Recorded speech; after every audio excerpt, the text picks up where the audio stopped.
Welcome to this eighth episode of My Avatar, My Identity. How do you introduce someone who's so multifaceted, who has played several avatars on screen and off screen too? Let's meet Raja Krishnamoorthy, fondly called Kitty, an organization development transformation expert and a social activist. Welcome to My Avatar, My Identity show, Kitty, and we are absolutely thrilled to have you here with us. The feeling is likewise. Thank you so much, Saundarya. First question of the day, which is as a young graduate, passing out of one of India's most prestigious B schools, Jamnalal Bajaj, and entering into the corporate world, how did you determine that a human resources career was what you wanted to do? From childhood, if I look back, Uh-huh. from standard three, third standard onwards, Okay. till I finished college, there was not a single year when I was not the class students leader or the school pupil leader or the general Okay. secretary of the college union. And I Wow. thought as I finished graduation that I actually join a company and become a trade union leader. Okay, that's what I thought. So my Okay. principal, Limai, when he met me after my exams, he said, "What are Okay. you planning to do, Krishnamurthy?" So I said, "I don't know. Maybe I'll apply for a job to some company." He Uh-huh. said, "What are you talking? There is something that you should be doing, which is an MBA program, and Bajaj Institute has just announced the Okay. selection process is going to be initiating." I said, "Oh, I see. I didn't even know that there was an institute called, I mean, seriously, about Bajaj Institute of Management." Okay. And then I applied, and then I got through. I got through. I would give the credit to Mr. Cho Ramaswamy because Wow. I was an avid reader of his Tughlaq, and he had written so beautifully about the supersession of Supreme Court judges. And plum Okay. then came up as the group discussion topic. And as I walked out of that group discussion, I went and told my dad with a lot of arrogance that I'm getting in. If I can't, nobody else can. So this Oh, part of being involved okay. with people and leadership has been a journey of my life. So logically, when Fantastic. I came into Bajaj, I chose personal management. Out of the Okay. 40 students, two students chose personal management, and I was one of them. I chose because I was passionate. The other one chose because he hated the others. Okay, there you go. Oh, okay. So you have been someone who has understood people because it's not easy being a class rep at class three. Yep. You can be a class rep probably in a college or maybe even represent people in an organization, but to win the hearts of 8 year olds, that's Yes. not easy. So if you've done that, Yeah. now then it obviously means that one, there is a deep affinity towards observing people, understanding them, trying to see what makes them tick, that aspect. And I'm wondering whether that was what got you to play some of the iconic roles that you've played opposite the great legends like Kamala Hassan, like Rajnikant in iconic movies. So, did this aspect of being, a people leader, being, a personnel manager, as they would call it at that point of time, and today, of course, it's the human resource function. Did that help you become the authentic actor that you became, Kitty? Saundarya, I tell people in so many interviews I've shared this. Uh-huh. I don't understand the meaning of the word boredom. I'm not interested in Oh. cricket. I don't watch cricket. So IPL, none of those things interest me. Uh-huh. As much as I've done 80 films plus, I don't watch films. I don't go to the theater. I rarely see Wow. films once in a while. And the reason is not because I don't like it. I love films. I've scripted, I've directed, I've acted in so many. Uh-huh. It's just that I never feel bored in life, period. And if you ask me why, this is this observation of life. Everything about life fascinates me. I'm a connoisseur of life, simple Oh, and straight. oh, People beautiful. fascinate me, nature fascinates me. The whole drama of creation and the way things are that fascinate me. The journey of life that fascinates me. And the unpredictability of life fascinates me the most. Oh, So that's something I love doing. what makes you so authentic? Which of these identities? So, you're great orator, a great entrepreneur, business person, actor. How does authenticity come in each of these roles? I think that in life, the options for people as they evolve and grow are two.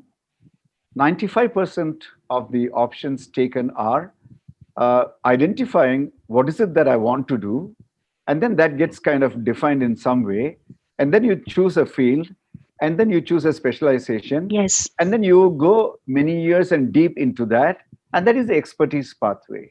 This is Yes. what 95 to 98% of the people will do. And that makes Yes. a big difference because that expertise is what contributes to, if I can use the term, material progress of humanity. Okay. Because you are starting to look at things in closest, minutest of details. Yes. Excellent. But there is yet another crazy part, which the 2% of the people do. And that is the Mhm. explorer's pathway. There is the expertise pathway, there is the explorer's pathway. I belong to the 2% mad category, the explorer's pathway. They are saying if I really go too deep, I get stuck. I don't want to Mhm. be stuck. Life is such a celebration of so many things. I want to feel, I want to experience, I want to encounter, I want to rejoice, I want to be on the flow. Kitty, you've had this rich life where you have interacted with many thought leaders, many icons, great film stars, big marquee directors. Um, is there anything common that you find amongst all of these big successful people? Say, if you take a Rajnikant with whom you've acted, or a Kamala Hassan, or Mani Ratnam, who under whose production you've acted several times, under whose direction, I mean. What is it that you would find as a common thread among all of these super successful people? It's a very good question because this is necessary also for success. Yes. And I would say that is a very high sense of focus of Okay. what they want. Okay, I'll carefully say this again. For success, you require a very high, strong sense of what you want. Okay, Okay. and most of the time, it is defined as what you want for yourself. Okay. Okay, because there's something else. And this is what I call as the goal orientation. Okay, Okay. sense of purpose is the counterpoint. Because in sense of purpose, it's about what you want to offer. Oh. So this ability to know what you want to get and also what you want to offer for that, if somewhere that can fall into place, I think people make amazing kind of things in life. I'm going to ask you something about your current avatar. The fact Okay. that you run a training organization, and where you offer transformation through a multitude of different programs.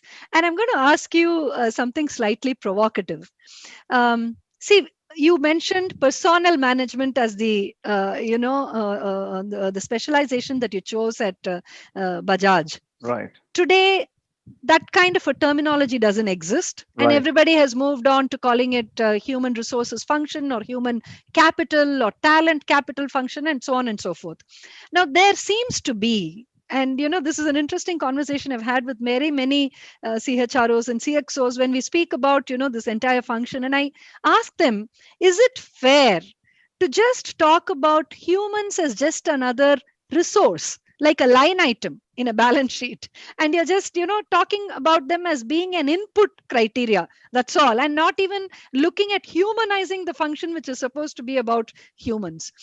So with that contradiction already in play, I'd like you to share about how you are making a difference through your organization, Kitty.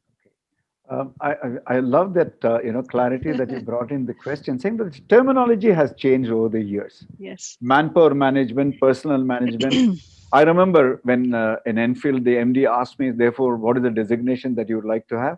I said, Uh-huh. very clear, human resource, general manager, human resources. So Okay. I shifted from that designation. And then, of Yes. course, like you said, talent management, human capital Yes. management, all Yeah. that. Yeah. But this idea of human being a resource, a utility, is the most banal kind of attitude or perspective anybody can have. So I'm completely with you on that. And I think great leaders, great leaders never looked at human beings as utility. Let's get it very clear. And Mm. therefore, I need to therefore talk about who are those transformational leaders, or what is the perspective transformational leaders hold. Mm-hmm. as against utility oriented leaders. So, what happens is Okay. utility oriented leaders don't even become really great leaders, they become Mhm. terrific managers. You manage a result, you lead a movement, you lead Mhm. a journey, and the journey is ongoing. Transactions and events of success and failure are time bound. True leaders are timeless, or they are able to evolve communities of people into a journey which is of a long-term nature. So that's where you would see a J.R.D. Tata. That's where you would Yes. see people of Mahatma Gandhi's who would actually create that kind of a journey for the human beings to kind of go on. So what typically happens is Yes. when this idea of performance is related to transactional performance, so have you hit the target, I'm saying that's okay, but that's transactional. The transaction happens within a context, and Mm-hmm. that could be a marketing context. The context is part of an experience which is about economic well-being, development, and a whole lot of things. Mm-hmm. But the economics is part of a social system. There is economics, there is culture, there is infrastructure, there is kind of politics, there is so many of those things. So the moment you realize that it's a part of a larger design, a Mm-hmm. true leader understands that the journey has got to be made along with and in alignment with and in spite of, with an attitude of evolving that to a higher degree of quality and class, which Okay. brings which brings joy to the people. Mm. A leader is focused on creating joy as much as creating the success of the journey. So, crossing destinations, moving forward is important, but joyful experience is as much important. Wonderful. Absolutely awesome. This seems like a short spirituality course that you have taught us over the past few questions rather than, an interaction on my avatar, my identity. Kitty, how amazing that was, to interact with you.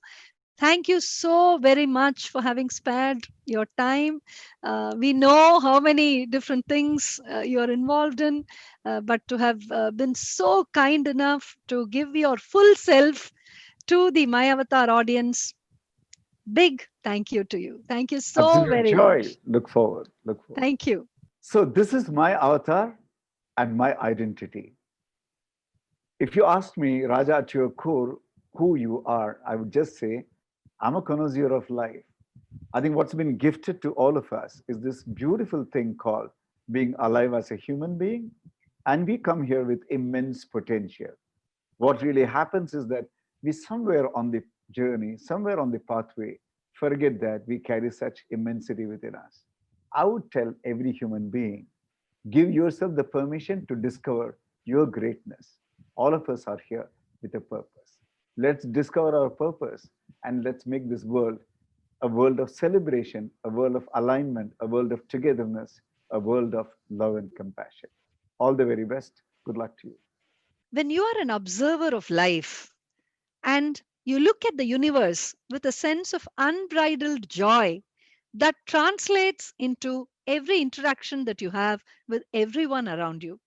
That was the key message that I took away from this interaction with Raja Krishnamoorthy.